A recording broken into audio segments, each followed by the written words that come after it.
Welcome to Some Like It Classic. I'm your host, Tammy Govea. Margot Gerber is a driving force behind the Los Angeles preservation movement and the executive director of the Art Deco Society here in Los Angeles. We are thrilled to have her here to talk all things Art Deco. Welcome, Margot.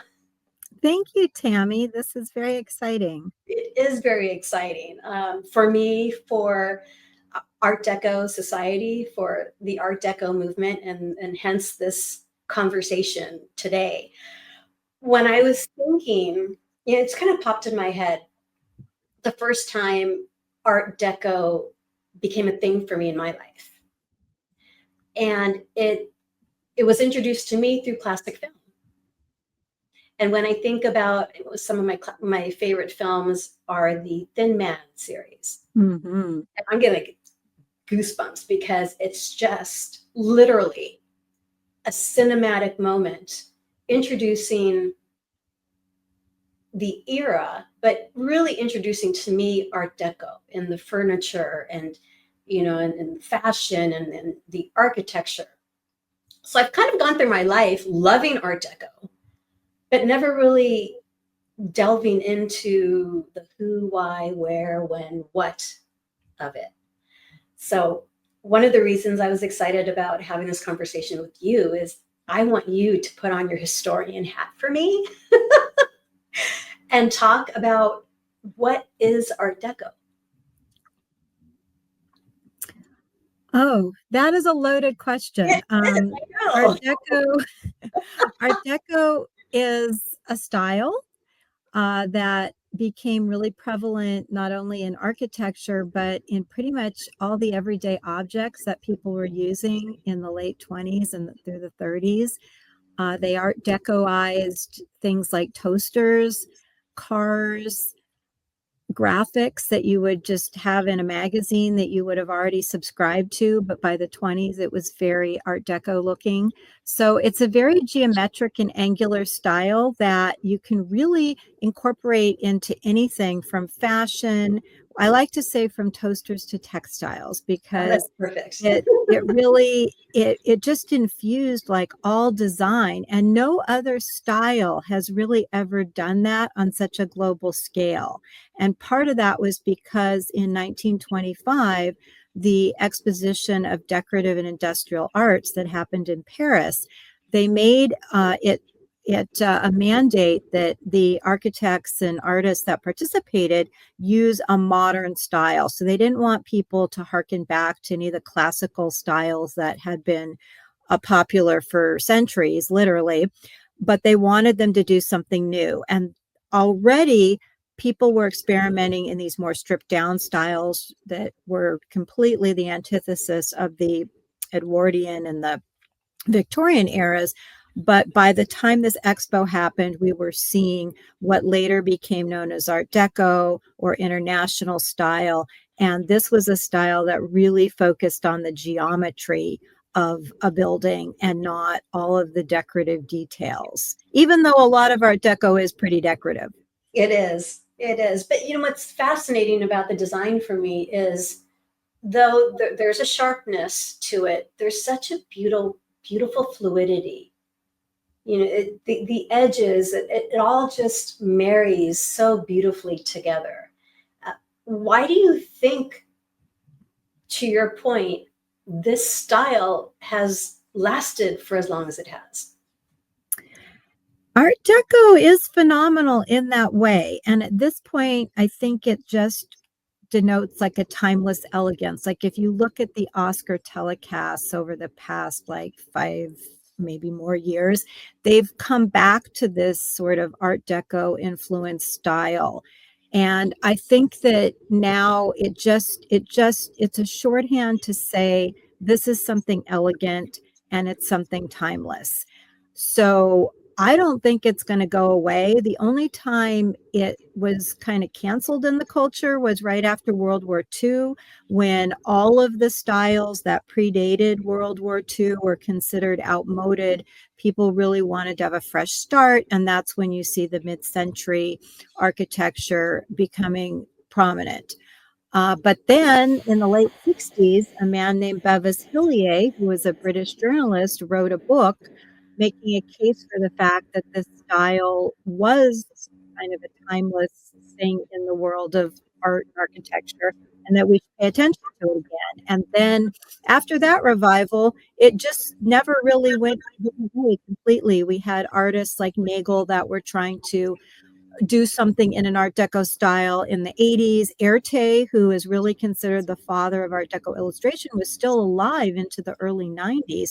So his work was still being produced and licensed, and it was becoming very ubiquitous in certain circles. So those kinds of things help to keep the style perpetuated. And now, with the onset of electronic graphic design, you see that you can actually get packages of Art Deco embellishments and Art Deco fonts. And so it's not going anywhere. Well, to your point of institutions and people continuing to ensure that the Art Deco movement stays alive, we've got the Art Deco Society of LA. Art Deco has been a part of your life for a very long time. I'm sure before you began your work with the Art Deco Society LA. How did that journey start? Because you've worked in publicity. I mean, you've had your fingers in many pies over the years. How did you segue into working with ADSLA?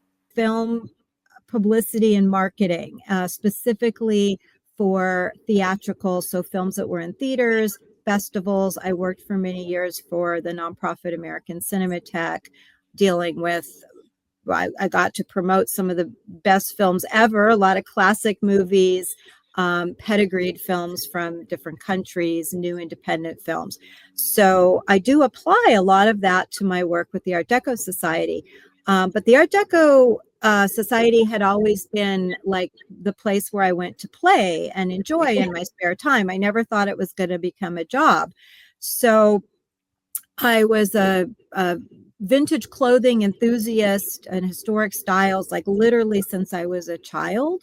And I used to go to something called the Vintage Fashion Expo that was at the sadly shuttered Santa Monica Civic Center.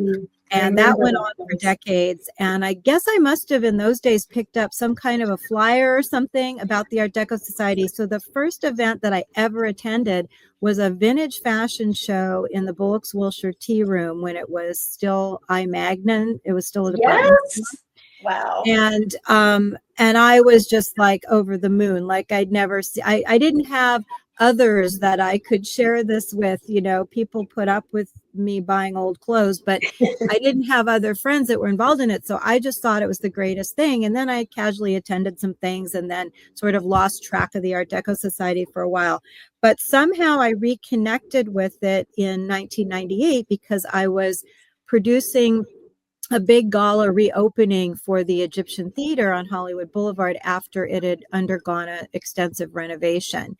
And I wanted to have some people come and sort of dress the part and be involved in a vintage fashion parade. And I reached out to the Art Deco Society. And then after that, I started to know some of the people and I sat on the events committee. Went to a World Congress in New York, I think around 2005, and then eventually joined the board. So I sort of rose into the position of having it take over my life. I was the president starting in 2017, and I was working full time, very demanding job, was kind of administering to the Art Deco Society at nights and at odd hours. But I couldn't get through everything I wanted to do because I just didn't have the time. So I had made the decision after the pandemic, after working in the movie theater business during the pandemic, that I really did not want that to be the end of my career because it was just kind of sadly a dying industry. And around that time, I was terming out as president. So the board was very generous to take on my plan to be the first paid executive director. And I did that part-time until last month when I became a full-time employee and just raging to go with all the plans that I have for the future. Well, you certainly picked, well, no, I don't know if you picked it, but the stars aligned because this year is such a special time for Art Deco. Before we get into the Centennial celebration, which is all the fun stuff that's going on, I want to talk a little bit about clearly something that's near and dear to your heart and to mine as well, and that's preservation. And, you know, when I first became a member of Art Deco Society LA, I really honestly did not have any idea that preservation was truly at the forefront of in the mission statement of our, you know, ADSLA, and the work that you've done over the years for Los Angeles monuments or buildings to ensure that they're protected and that they're honored. I was doing a little bit of research and came across a LA Weekly interview that you did. This is, I believe, back in 2018. And you were quoted as saying, Los Angeles is increasingly controlled by developers and our skyline is changing drastically. So this was back in 2018.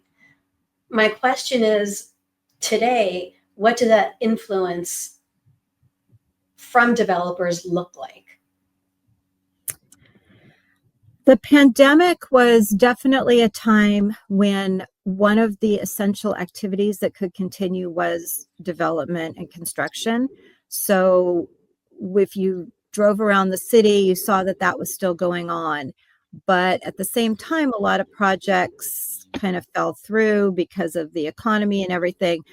But the city has changed just in these 5 years. There have been a lot of demolitions, especially of small residences. So this is a moment where we're at a tipping point in terms of what historic buildings are going to last on our landscape.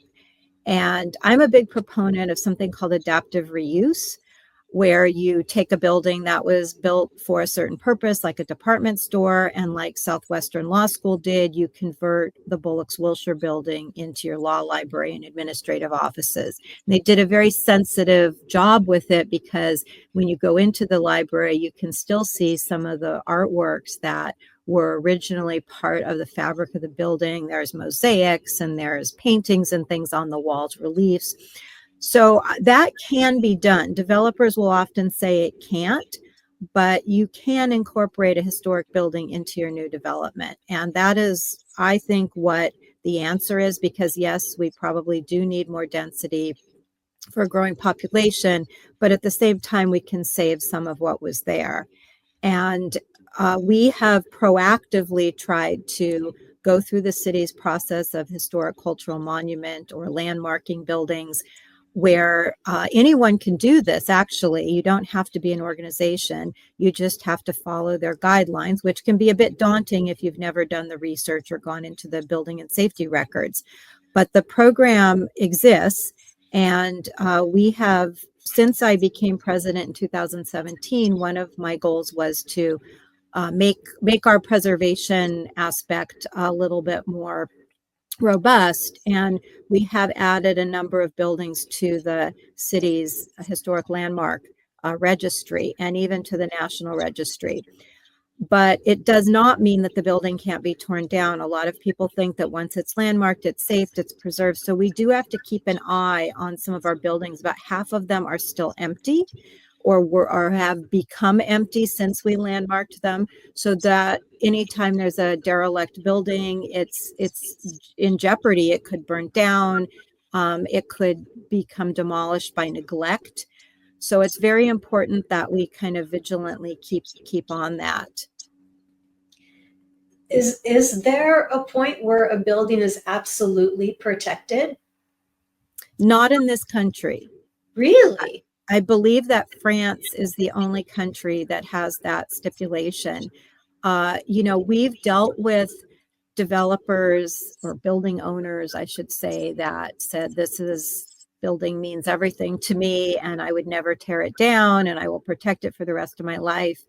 And then as soon as a landmark thing goes through, they've started plans to sell it.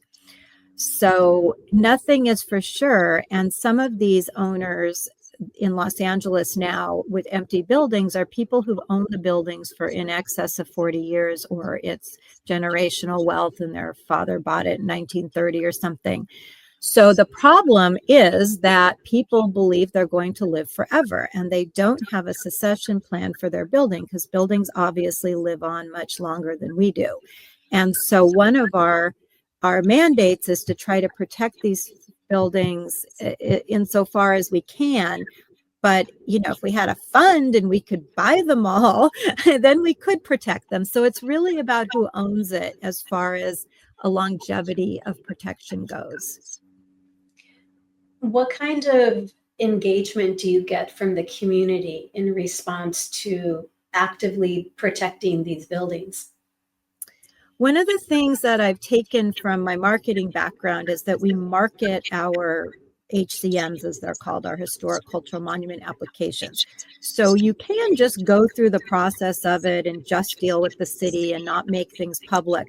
But because of social media and just the climate we're in right now, it's possible to rile people up and get people to join a coalition, sign petitions, write letters to the city. The more that the city council believes that people care about a certain building or that it's important, the more likely they are to not be influenced by an owner that is asking for it not to be landmarked for their own agenda. Building owners actually do get some benefits, tax benefits and things from having a building that has been landmarked. So it's not like it's a lot of people think it's a death knell for the building and, oh, we can never change it and we can't do this or that. But in fact, some of these projects are extremely successful. After the family that owned the Bob's Big Boy in Burbank went ahead and did a complete restoration of it, they became like the top grossing Bob's Big Boy because people wanted to go somewhere that was unique and had, the 50s vibe, that they were looking for the nostalgia factor. So it really can help a building as opposed to hinder it. But a lot of owners don't understand it, and the city doesn't really have the resources to educate people about it. So when you're tapped with it, it's kind of like, oh my God, you've got the plague, but really it's a good thing to landmark a building, and you're eligible for assistance that you wouldn't be otherwise. And it's hard because if you're, a family that's owned a building for a long time, it is going to need upkeep and care. And that's expensive. It all comes with a price tag. It's really encouraging to me, though, to hear that a community's voice does make a difference. And to your point, social media, a lot of people are like poo-poo on social media and it's a negative space and what have you, but you can use it for really positive things. It's all in your perspective and what's important to you. So I'm really happy to hear that, because I walk the fine line of staying abreast of what's going on in the world and disengaging from all this speak. So it's really good to hear that. Very happy to hear that. When we're talking about AD Art Deco, ADS, LA, there's also the global initiatives. There's also, Art Deco Society is a global community, which I had no idea about. You're on the board of the International Coalition of Art Deco Societies, correct? Mm-hmm. What does that look like in regards to collaborating, or do you collaborate? I think the collaboration of all the individual Art Deco societies as part of the International Coalition of Art Deco Societies has broadened now that we have electronic means of communication. This all started, a while back. So there is now, I think, about 28 Art Deco societies around the world that are members. We just had Casablanca join and Tehran.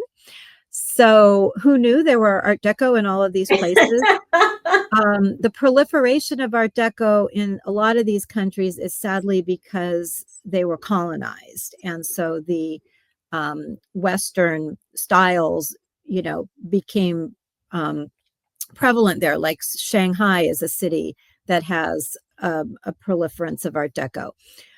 But it's great that we can all band together for common cause. I remember the first time I can't remember what building it was, but we had a building that was with the city for HCM consideration, and they got some international letters and they were very impressed. They're like, oh my God, people care about this building in Australia and New Zealand and the UK. So that can be extremely helpful. And truly, the large cities of the world, people who don't live there do care about the architecture. I'm sure that if somebody proposed to tear down the Eiffel Tower, there would be a worldwide outcry. So, and we have Hollywood here, where some of our buildings of the Art Deco style are located. We do a tour of it.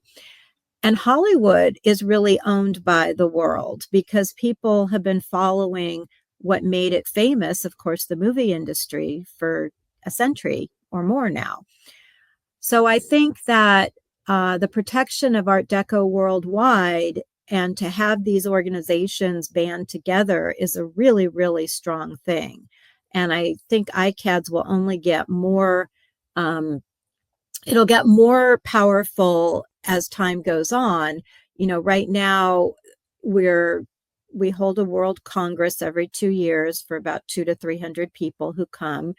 Delegates are from the various Art Deco societies, but we're working on having some programs that can be transmitted through a platform like Zoom so that people can enjoy an international flavor of Art Deco wherever they are in the world. And we have a fair number of members that have joined from outside of the local area because they can participate in our programs now online. So that's been interesting that we have the time shift to think about and things like that. We offer recordings so that, if you can't make it in person because you're 11 hours ahead or something, you can still participate. I know recently we had that event with Arnold Schwartzman, and it was a Zoom event. And I still laugh because technology still surprises me. And here I am at an Art Deco event and it's Zoom. And there was just that moment of, right, this is actually amazing. People can see this phenomenal event with Mr. Schwartzman any time of the day, all around the world, and deservedly so. I really enjoyed that event, by the way. We are in the midst of celebrating Art Deco's 100th anniversary. My brain is a little imploding, and I can only imagine what your brain is going through trying to coordinate everything.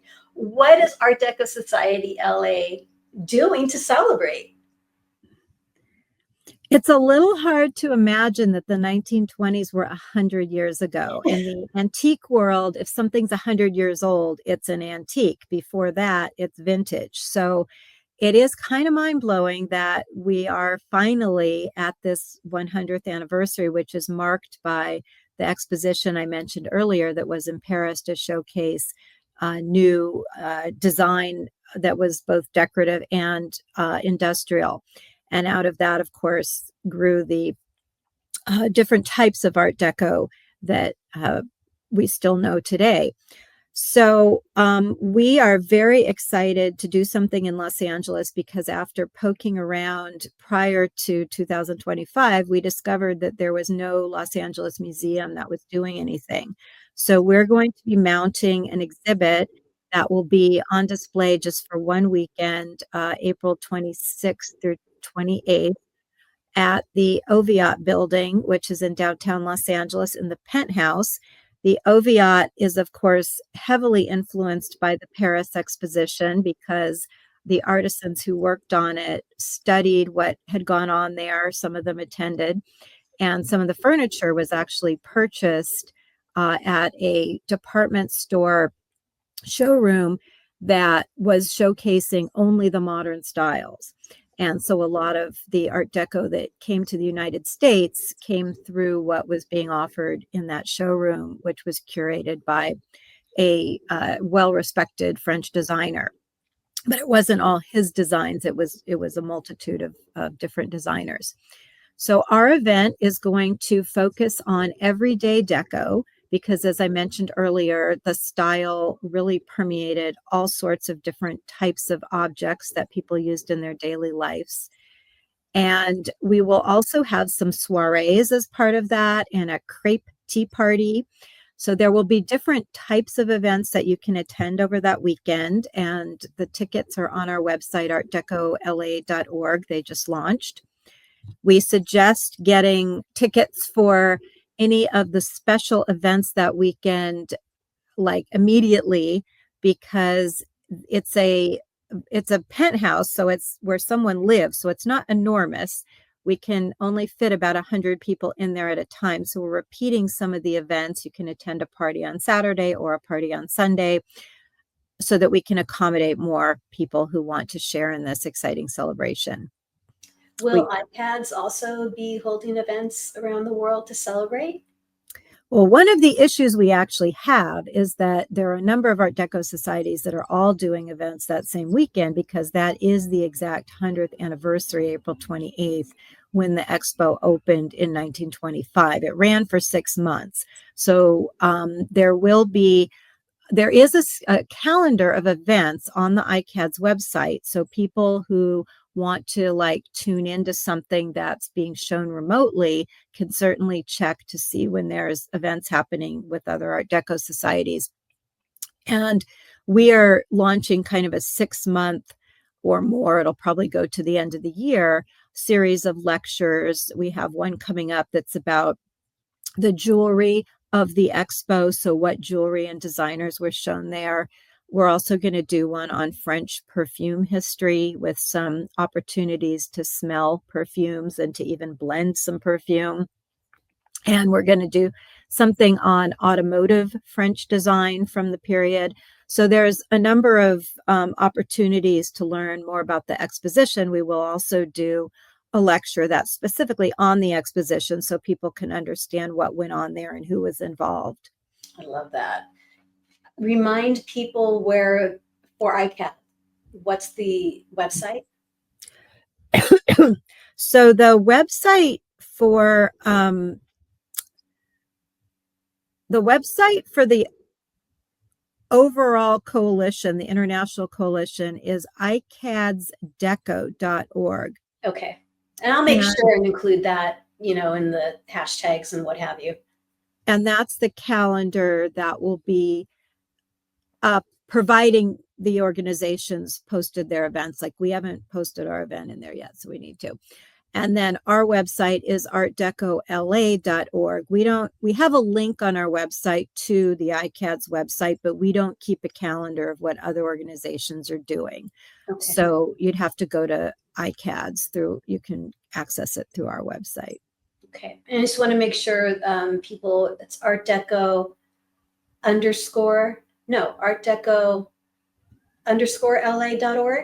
No, that's actually our Instagram handle. That's the Instagram. So artdecola.org. Yes. Is the website. On Facebook, it's Art Deco Society of Los Angeles. And Instagram is artdeco_LA, correct? Yes. Okay. Because there are so many Art Deco societies around the world, we definitely always refer to ourselves as the Art Deco Society of Los Angeles because we don't want there to be confusion. And that has happened where people are like, that event you're doing, we're like, that's not us. Does that happen a lot? From time to time. Yeah. Well, I just want to thank you so much for taking the time to chat about this monumental time in history for Art Deco and for Art Deco Society of LA.